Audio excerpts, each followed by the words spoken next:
It's good. Hey, folks. Welcome inside Lambeau Field. I'm Ryan Wood alongside our columnist, my colleague, Pete Dougherty.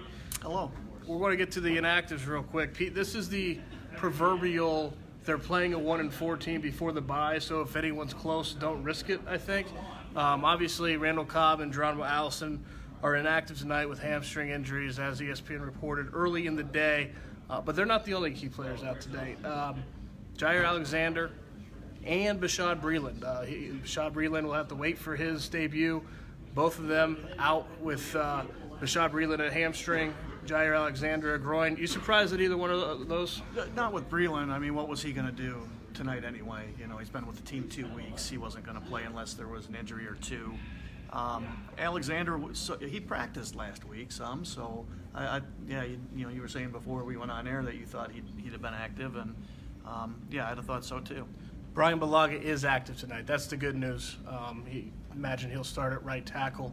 Jason Spriggs, however, inactive with the ankle injury that he suffered in practice this past week. And then lastly, Tim Boyle, third quarterback, inactive. Alex Light with Brian Balaga active. Alex Light, the third offensive tackle, is inactive. So who plays right tackle if Balaga can't finish? That's a great question, Peter. Who do you think? I think they move.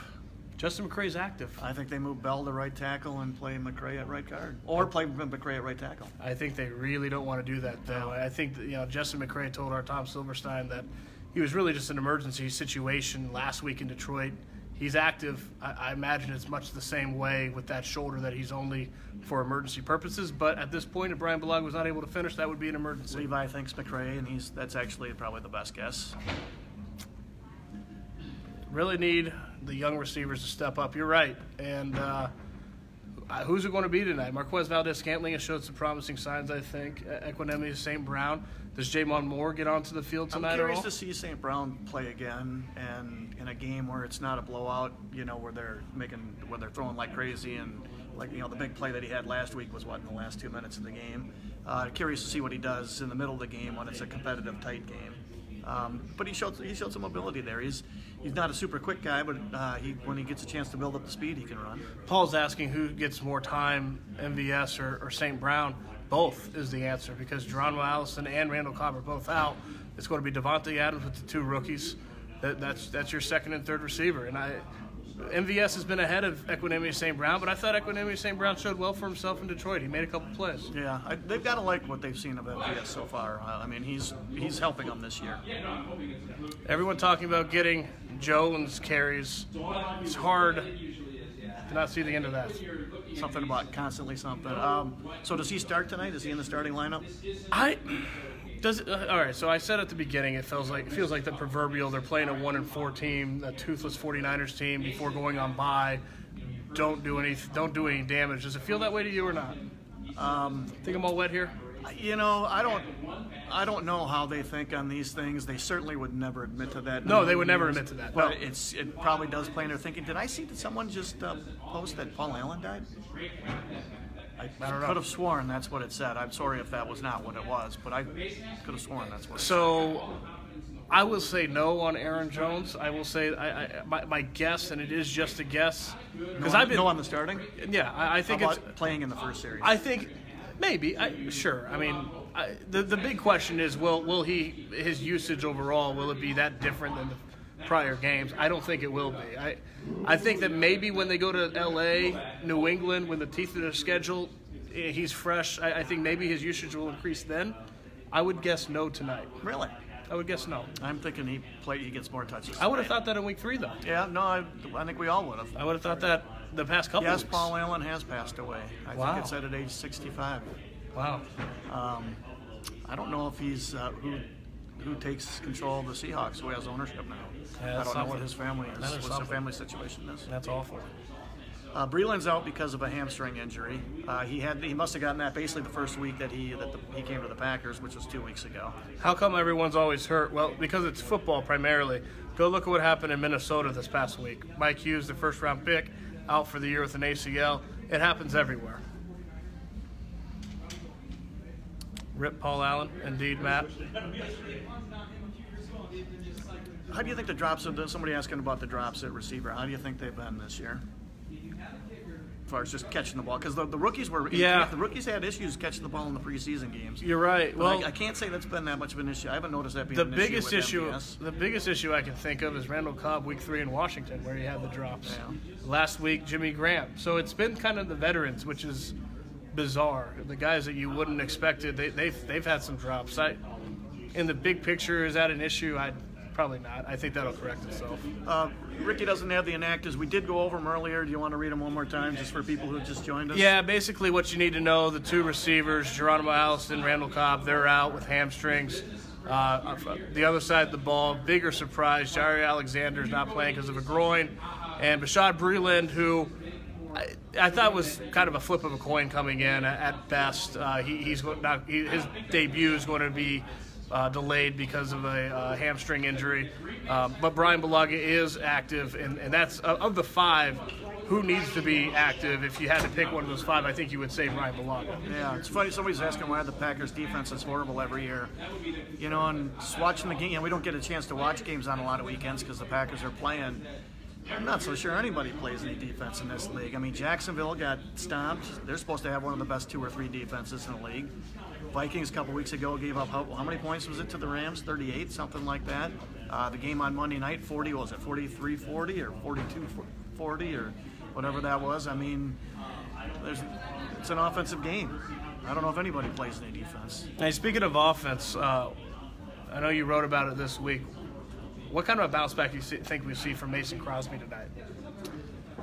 Who knows, but this will be really interesting. The first, what if their first kick is like a 48-yarder? It will be interesting. Not a gimme, but very makeable with the way that the game is played now, with the way kickers are. Because you can't have that snowball on himself. No, I mean, he's got to get righted pretty quick. That'll be a really big kick for him. What's the slot? Who's the slot corner tonight? So it'll be Jackson, right? Sure will. Williams and King on the outside. That's right. You know, the defensive numbers. I'm not sure what that comment was saying. All I saw was numbers, but the defensive numbers, I think Mike Pettin's right. They're actually pretty misleading because they're good. I agree. And they don't mean they're much. Great. Yeah. The yardage though, they gave up a ton of points because it was on short fields. Right. And that was the truth. Is when you get put in those positions, you got to give up field goals and not touchdowns. Not that you're going to do it every time, but you got to it's got to be more field goals than touchdowns. You know what the most telling stat was from Detroit defensively? The Lions were 4 for 4 in the red zone. That was the most telling stat. The Press Gazette's Rich Ryman has joined in. Welcome, Rich. Well, but you get drafted, you get more opportunities if you're a higher pick. Clay Matthews. A lot of people asking about Clay Matthews. How many sacks do you think he finishes the season with? 4.5, 5. You start looking at it. You know, the one thing is that was it 2014 when the last time that he had double-digit sacks, and the first half of the season he had 1, maybe. Well, he was real slow start that year, and that's the season they moved him. They moved him to off the ball, inside linebacker. And the thing is, and he always talks about this, but they came in bunches. Like they late in that season they piled really quickly. Didn't do much in terms of sack production early in the year. So that could happen. I mean, we haven't seen much. Look, he's had 2 big quarterback hits, 1 a sack, nullified by questionable calls. So he has been better than the stats show on the box score, but not by much. Yeah, the outside rush hasn't been much. So what do you think of Jimmy Graham so far this year? 5 games in. Yeah, third of the way through. And I like your take because you wrote about it this week, but his production's been, I think, actually pretty good. I always go back to, because this is nothing new for the Packers. They've worked new tight ends into their offense the past couple years. I go back to 16. Jared Cook did nothing the first 3 weeks. Missed 6 weeks because of an ankle injury. Comes back and he's a godsend for the offense. His first game back in Washington, he goes over 100 yards. They lose that game, but it's clear that they've got something there at tight end. And it really, the second half of 2016, Jared Cook put up a lot of production. It just took some time. When I look at Jimmy Graham's numbers, they're pretty good. Now, touchdowns 1 through 5 games. He did have 1 wiped out week 2 because of a penalty. So what do you like? Do you think how effective do you think he's been? I think he's been productive. Do you think he's been effective? Do you think he's made much of an impact on the offense? Yeah, I mean, I think that he could make a bigger impact, and I think it will. But I don't think it's something where I think his numbers late in the season are going to be better than early in the season because that's the historical trend at that position. Because you bring up Cook, though, but Cook was hurt, whereas Graham has been playing. Right. So I'm not sure that those would – I think those are analogous because he's drawn coverage. He's definitely helped the offense. He's made a couple plays. He's probably not quite as good as I thought he was going to be. I thought he'd be a little more. He doesn't run like he used to. Yeah, and he's not, and that's not going to come back. Once you lose that step, it doesn't come back. But I think he's been productive despite the lack of speed. And the point of going back to Jared Cook is that if you look historically, it takes tight ends a while to produce in this offense. If you could have Cook or Graham right now, who would you want? Jared Cook. Yeah, no question. That's what I would take, too. No, I thought at the time that it was a blunder, and it continues to be. You know, if you look at their 40 times, even coming out, Cook was, I think, 4.49, and Jimmy Graham he's bigger and athletic, but he was like 4.5, 6, or 7. Yeah. I mean, Cook ran like a true wide and he receiver. can still run. I mean, if you watch Jared Cook in Oakland, he can still run. He's 2 or 3 years. I think he's 2 years younger, so Cook could actually run block.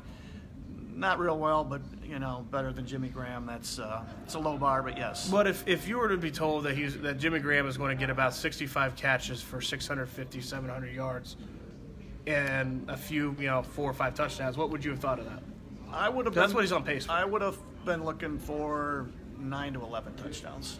That much, okay. Yeah. For $10 million, and the player, he had 10 last. I think it was 10 touchdown passes last year, playing with a team that arguably didn't use him real well. So if that's the barometer for effectiveness, then no, he's not been effective, and he's not going to reach that number either. I mean, he could go on a spree. It doesn't look like he will. But even if he goes on a spree at this point, he's got 1 through 5 games. I don't think he's going to wake up and have 10. So what do you think of my throwing out there that give Robert Tonyan a few snaps and see if he can add anything to your offense? Can he, though? Better receiver than Kendricks? It's pretty clearly like Lance Kendricks because he's the fullback now. I mean, he's the one guy in that tight end group. He's fighting the ball. Even when he catches the ball, it looks like he's fighting it. He is. He can't run. He is. I mean, they need a dynamic element that this offense is missing, and this guy at least has young legs. He ran a 4.58. That's almost as fast as Graham ran coming out. I wonder how green he is. I wonder how. Oh, he's very. I'm sure blocking is a big question. Can't block.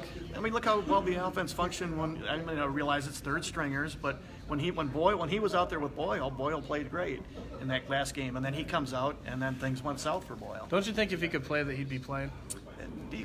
They make mistakes like that all the time. Look at Jones. I mean, don't you think true. Jones should play more? That's true. That's true. Why is he so stubborn about Jones? He did the same thing with Eddie Lacy. It's about having your best player at his best late in the season. And if you look at Eddie Lacy when he was a big part of this offense and frankly one of the better running backs in the league, Mike McCarthy didn't run Eddie Lacy in September. He didn't really run him in October. It wasn't until middle of November and then December, January when his usage really increased. My guess, and it's just a guess, but my guess would be that Aaron Jones' usage will really increase after the bye during that gauntlet of 5 games. What about what Riley's saying, though? Because if you listen to the words coming out of Mike McCarthy's mouth, it was pass pro was the reason. Yeah. Basically, that's the reason he gave. He didn't come out and say it exactly. He didn't just say, well, it's pass protection. But that still doesn't explain why he doesn't get the ball. Because there's snaps and there's touches. And the touches have also been even. Not just the snaps, but the touches. If he's your most dynamic player, you give him the football. And even if you're kind of messaging to the defense what's coming because he's on the field and he's going to get the ball, he's good enough that you do that anyway. So the fact that the touches have been pretty similar. I think, one, it's to rest Aaron Jones, and I think, two, it's because Mike McCarthy legitimately believes that Ty Montgomery and Jamal Williams give them something to the offense touching the football. The Packers need a Todd Gurley. The problem is you got to have a top 5 pick usually to get a guy like that. Wasn't Gurley a top 5 pick? Yeah, I don't even think they need Todd Gurley. They love to have a Todd Gurley, don't get me wrong. They need to give Aaron Jones the ball. He's not Todd Gurley. He's not a Pro Bowl, all-pro running back. But they need to just give him the ball. 2 more? Sure. Josh Jones, what do you think's up with him? MAs, missed assignments. You've got to, mental errors, missed assignments. You've got to You got to be in the right place, especially at that position, safety, and I don't think the coaching staff trusts him. Is there anything more to it than that? Probably not. Navarro Bowman, I think he's just the injury, that horrible knee injury has finally caught up with him, age and all that. You got to be able to cover to play inside linebacker. I'm guessing he just can't run well enough anymore. Here's what you don't hear very often. David says Mike McCarthy does not use Ty Montgomery the right way. And David, I think you're right, because why he doesn't run around and move around the offense more. And to me, I don't know what you think, but there's no reason why Ty Montgomery can't be on the field simultaneously with Jamal Williams or Aaron Jones. There's just no reason. You put him in the slot, you move him around, use both of those guys at the same time. Should we wrap it up? Sure. All right, he's Pete, I'm Ryan. We're going to head into the press box now and get ready for some Packers 49ers on Monday Night Football. Make sure you check us out after the game. Until then, take care.